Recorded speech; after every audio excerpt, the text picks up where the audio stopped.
Good morning, everyone. Thank you very much for joining us, particularly thanks to a number of veterans organizations who are with us today to lend their support and encouragement to a piece of legislation that Senator Blumenthal and my House colleagues here today have worked on for a very long time. At least in the Senate, I consider Senator Blumenthal the father of this legislation, and I'm very grateful for the opportunity to once again team up with him on issues that are important to veterans. Richard and I have allied ourselves on a number of occasions in which a Republican from Kansas and a Democrat from Connecticut can come together and hopefully accomplish something that benefits, in this case, veterans and potentially their family members. I'm not a veteran. I've indicated that at numerous points in time, but I grew up with Vietnam in the back of my life.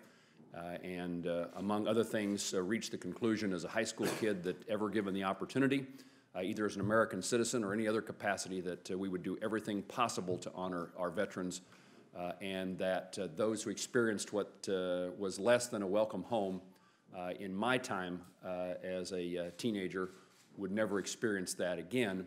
And I've been a member of the Veterans Committee since I came to Congress, 14 years in the House, chaired the subcommittee on health care in the House, and now a member of the Senate committee, and I look forward to serious conversations, work with my colleagues to see that a piece of legislation, Senate Bill 901, becomes law. A number of you this morning have said thank you, congratulations. I always think that it's only in Washington do you get congratulated for introducing a piece of legislation. Only in Washington do you get thanked for introducing a piece of legislation. What we're about is something much more than just symbolism. This is not about sending a message to our veterans that we care about them. It's actually seeing that this piece of legislation become law and that the Department of Veterans Affairs adequately, appropriately, and sufficiently implement this piece of legislation. So we have our work cut out for us, but we also know that we have lots of allies in that endeavor, and we are going to do everything we can to see that there is a change in attitude and approach when it comes to toxic substances that our veterans have encountered during their, really as our military men and women have encountered in their service to our country.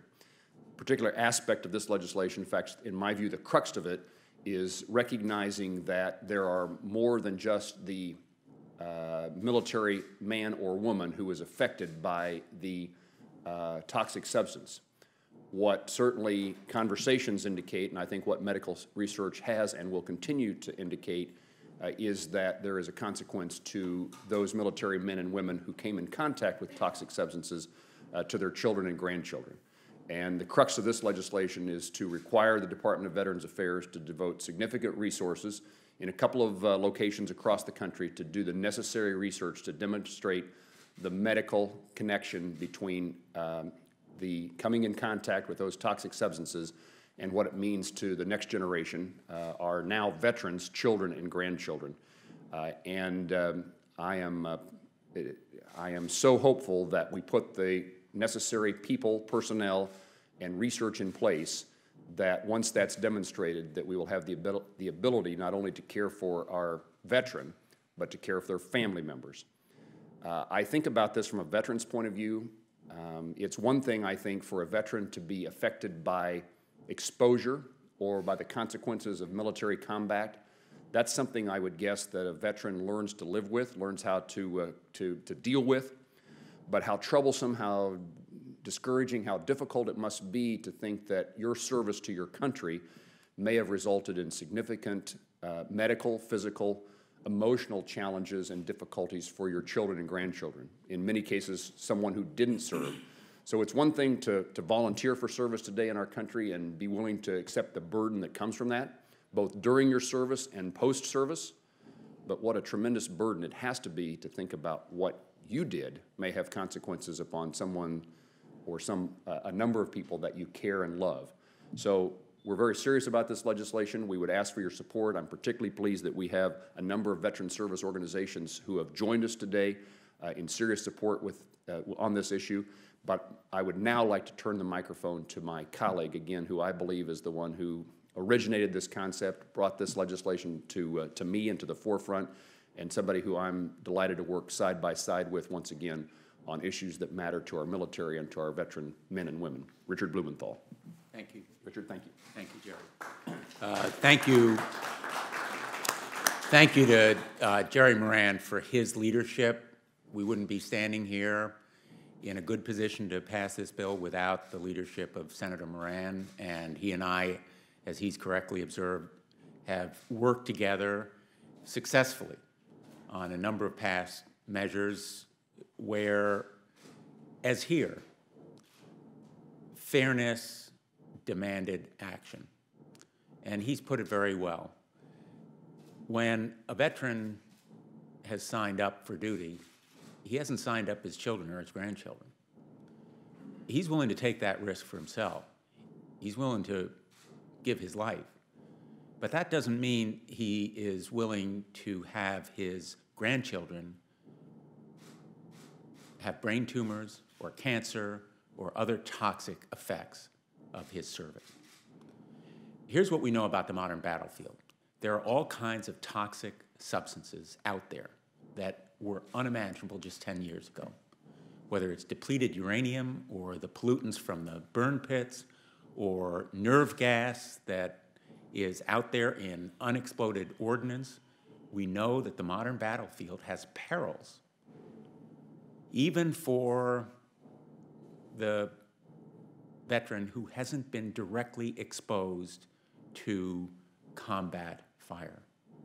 It's a dangerous place for every single man or woman in uniform, and dangerous not only to those men and women, but to their children and grandchildren because of those toxic substances that are part of the modern battlefield. This bill is a step, and only one step, in the right direction. It says, in effect, we need to know more because we know so little about the effects of these toxic substances on veterans and their families. We need to know more through a research center that can do the kind of fact-finding and fact-gathering and other kinds of medical and scientific research that will show us a way to better diagnose and treat the effects of toxic exposure. And we need an advisory board of experts, 13 members of this advisory board who can tell the Secretary of the VA and the HHS and all the government agencies that ought to be doing their job on this, how they should be doing better. And maybe most important for me, we need better disclosure. All those documents that are hidden and concealed from men and women who have served and sacrificed for their nation in uniform, they ought to be made public. Who deserves more to know the perils of that battlefield than the men and women who served and sacrificed there?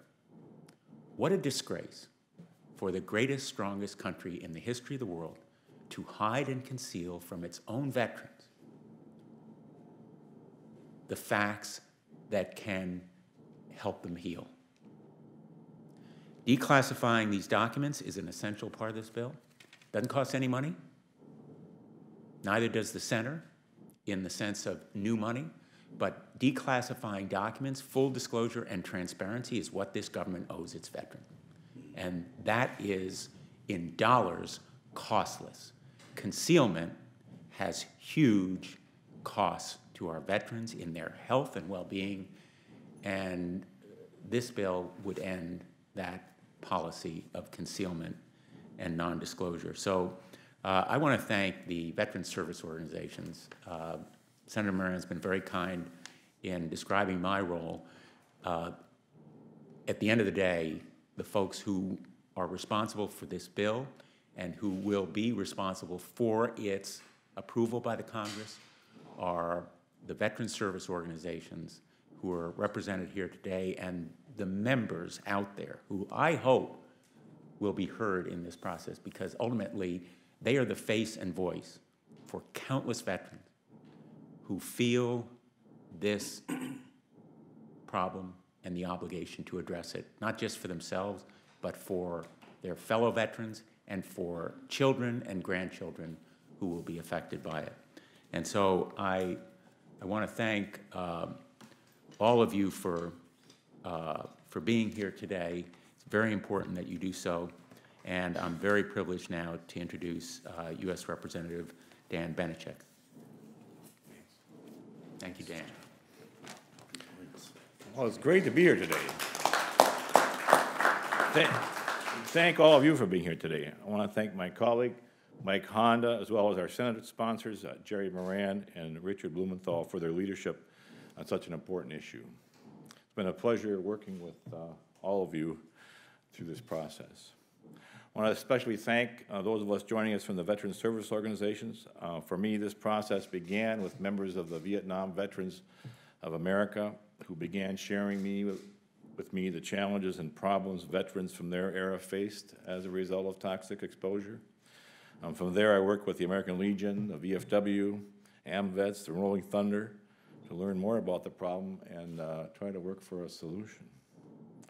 We're so grateful for the vital work that the Veteran Service Organizations do to advocate for their fellows. That's why we're here today, to find the answers that our military families deserve. The Toxic Exposure Research Act of 2015 will allow the VA to conduct research on health conditions suffered by the descendants of service members exposed to toxic chemicals. Our bill will create a national center for this research within the VA to ensure that it gets the attention it needs. As a doctor who served at the Iron Mountain VA for 20 years, and as a parent and a grandparent, I'm astounded by the fact that we don't understand the generational effects of toxic exposures, and this is a problem that we really begin to address today. The bill isn't just about Agent Orange or other chemicals used in Vietnam, it's about the toxic fire pits across Afghanistan and Iraq, as well as other toxic exposures that our servicemen and women have been exposed to in their service. We will not allow current generations to wait decades, as it happened with Agent Orange, before we find out what's going on. There's so much more we can do, and we must do for those who have suffered from toxic exposures, but today we take an important step forward.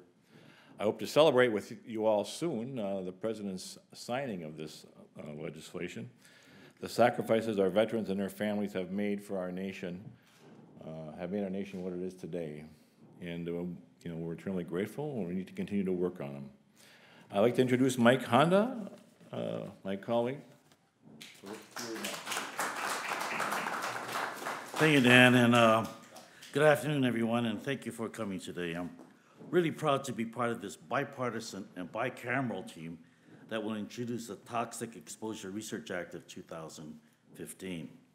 I want to first thank Congressman Beneček for his leadership on this issue and for partnering with me on this legislation. And thank you to my Senate colleagues, Senators Moran and Blumenthal, for their work to introduce the Senate version of this legislation so that we can move both down the road. I also want to thank the Vietnam Veterans of America, as well as other veteran service organizations who have supported this legislation. Now, our government is well aware that our servicemen and women have been exposed to toxins such as Agent Orange and others in line of their duty. This act will work to identify the conditions that the children, grandchildren, and future descendants of those exposed veterans face on a daily basis by establishing a national center for research fully dedicated to this purpose. Medical and scientific studies have shown that there are long-term negative effects not only on the soldiers who served, but also in their children, their grandchildren, and subsequent generations. Many suffer from various forms of birth defects. It is time for us to take care of not just those who served, but also their children, whose diseases can be linked to their parents' exposure to toxins. This is about the sacred pact with members of our military. If you serve our country in uniform, we will look after your family during your service to this country and after. The Toxic Exposure Research Act of 2015 is a critical step in keeping our promise to our soldiers. It's a step towards acknowledging and repaying the enormous debt we owe to these brave men and women. And I just want to thank all of you for being here and spreading the word. And I now have the pleasure of introducing to you John Rowland, the National President of Vietnam Veterans of America. Thank you. Senators Moran and Blumenthal and Representatives Benishek and Honda, the members of Vietnam Veterans of America and their families cannot thank you enough for the introduction of this legislation. We knew many years ago that the Agent Orange, that was just one of many things that was sprayed in Vietnam, was causing problems. The Agent Orange Act of 1991 started a process, finally, after all those years, of allowing the Institute of Medicine to review all of the research out there, and every 2 years come up with issues that they found, which has resulted, unfortunately, in a very long list of presumptive diseases where the VA says that if you served in Vietnam and you have one of those diseases, they owe you compensation and health care. What we also found over many years, and particularly the last several years in town hall meetings that we've had all across the country, is that there's a lot of concern amongst our members and their family members about the exposure that the veterans had causing problems to their children and grandchildren. And also in the process, I might add, at those town hall meetings, we also start to hear about problems with folks who served in the Gulf and folks who served in more recent times. And that's why this legislation is so important. To us, this may be the most important piece of legislation that we've seen as veterans since the Agent Orange Act of '91. And we are very proud to help push these legislation with all the elected officials, and we are very proud of these elected officials who've stepped up to bring this bill to fruition. And we want to thank them and their colleagues, because we know that we're going to get a lot of their colleagues to support this legislation. We're going to go out over the next several weeks pushing our people to do exactly that. Now that we have some bill numbers, we can get rolling. But seriously, though, the issue here is this. Veterans, we raised our right hands. We swore to uphold the Constitution and serve our country. We went off no matter what was going to happen to us. We assumed it'll happen. It's war. But our kids didn't raise their right hand, and their grandkids didn't raise their right hand, and who knows how far along this is going to go. And that's the real problem. But we need to know. We can't wait. And I mean, just think how long we've been waiting. We only gave ischemic heart condition 2 years ago as a presumptive disease. We had lost tens of thousands of Vietnam veterans from heart attacks long before that. So we don't want to wait 20 or 30 years to find out what our kids, who are already in their 30s and 40s, many of them, to find out what's going wrong with them or their children. And we don't want the folks who came after us to have to wait 20 and 30 and 40 years. The sooner we find out what's happened to them, the better. So again, we thank all the legislators here, and we thank all the legislators we know that are out there that we want to get to support this bill. And we join in our colleagues in whether it's the IAVA from the Young Vets or my buddies in the Legion of the VFW, which I belong to, and the Vietnam Veterans of America, of course, for supporting this piece of legislation. Thank you. Good job.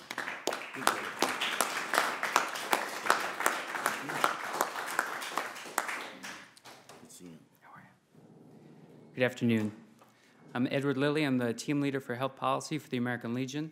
And on behalf of the 2.3 million members of the American Legion, I wanted to thank Senator Moran, Senator Blumenthal, Congressman Benishek, and Congressman Honda for not only holding this preface conference, but for getting this legislation started. It's a very important piece of legislation, and it is something that the American Legion does support. The American Legion has been long at the forefront of advocacy for veterans exposed to toxins, not just Agent Orange, but radiation, Gulf War-related hazards, and burn pits. The American Legion continues to urge studies on the impact of these toxins on our service members and our veterans, and we believe that in the necessary funding for research for these toxins, as well as future service members. We do not want them to be exposed ever again to any of these toxins, so we want to make sure that that gets done as well.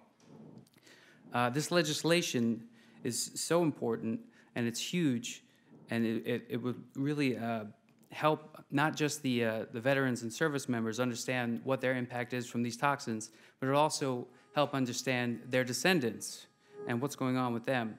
So that's something that we do support, and we support it through our resolution number 125 on environmental exposures. So again, I want to thank all of my colleagues here, all the VSOs, senators and congressmen for getting this legislation started. And I'd now like to introduce Mr. Alex Murawski from the Veterans of Foreign Wars. Thank you.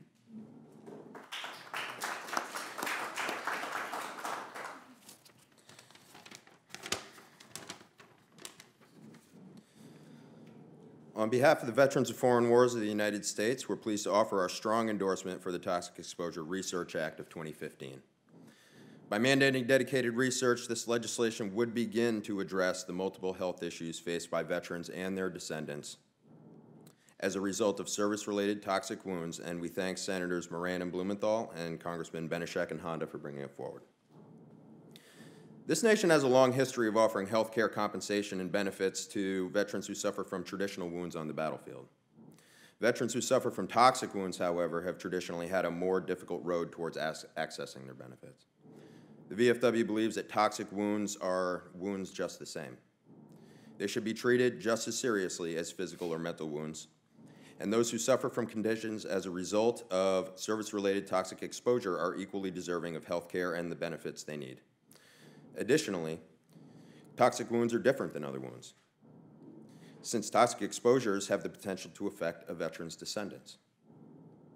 For this reason, we strongly support the provision of the bill that would establish a VA center dedicated to research on the diagnosis and treatment of health conditions of the descendants of veterans exposed to toxic substances during their service. Additionally, children of Vietnam veterans who were exposed to Agent Orange receive VA care for spina bifida, a related disorder.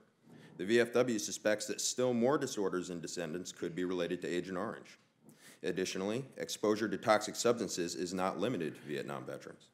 The descendants of veterans who were exposed to toxic chemicals during the Gulf War, Iraq and Afghanistan veterans exposed to open-air burn pits, and service members exposed to contaminated water at Camp Lejeune, just to name a few, may all be suffering from diseases at a higher rate of the general population. For this reason, the VFW strongly supports the establishment of a single center that would be dedicated to researching which conditions are related to which exposures so that veterans' family members can finally begin to get the care they need. Once again, we'd like to thank Senators Moran and Blumenthal, Congressman Benishek and Honda, the Vietnam Veterans of America and the American Legion for supporting and introducing this important legislation, and we urge its swift passage. And at this point, I would like to turn it back over to the chairman. Thank you very much.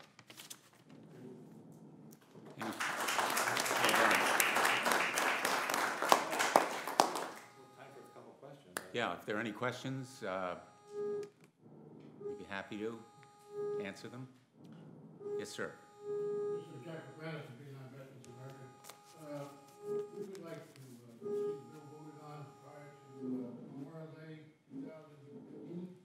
So the bill can sign for Memorial Weekend. Well, I can't answer for the majority leader of the Senate.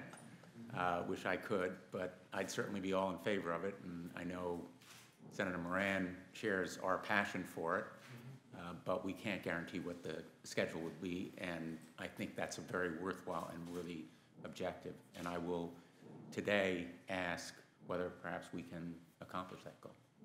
Thank you. Yeah, we'll do everything we can to get it fast track.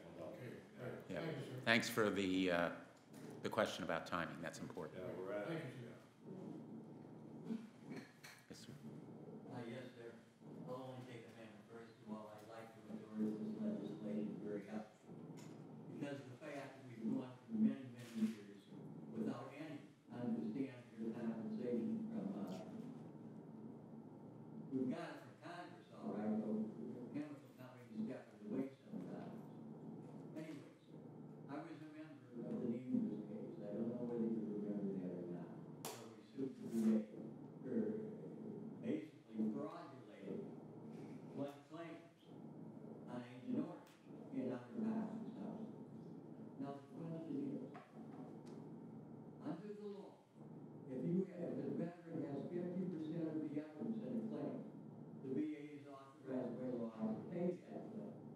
Not 100%, but on the Neighbors case, the VA had to sit out there and you had to prove the evidence by 100%, which is a burden to prove beyond comprehension. So I'd just like to say, while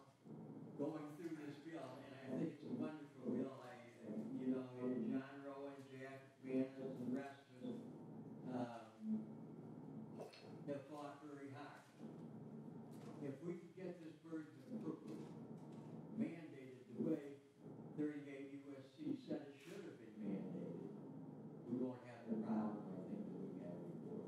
So once again, you know, I thank you very much for going through this. I never thought I'd see today, but I am. Well, I think that's an excellent comment, and it's not only about the burden of proof, it's about the truth. Making sure the government tells its veterans and the American people the truth about Agent Orange, depleted uranium, the polluted waters around Camp Lejeune, the burn pits, the nerve agents and other chemicals that are on the battlefield. And this bill would enable more veterans to have access to the records and documents that show them what the truth is. And I think, again, the more we can educate the American public about the need for this bill, the faster it will get done, because you can tell here we have bipartisan support for it. And if I can just close on that note, this should be a cause with paramount and passionate bipartisan support. So what you see today, I hope, will be replicated in the Congress as a whole. It's bicameral.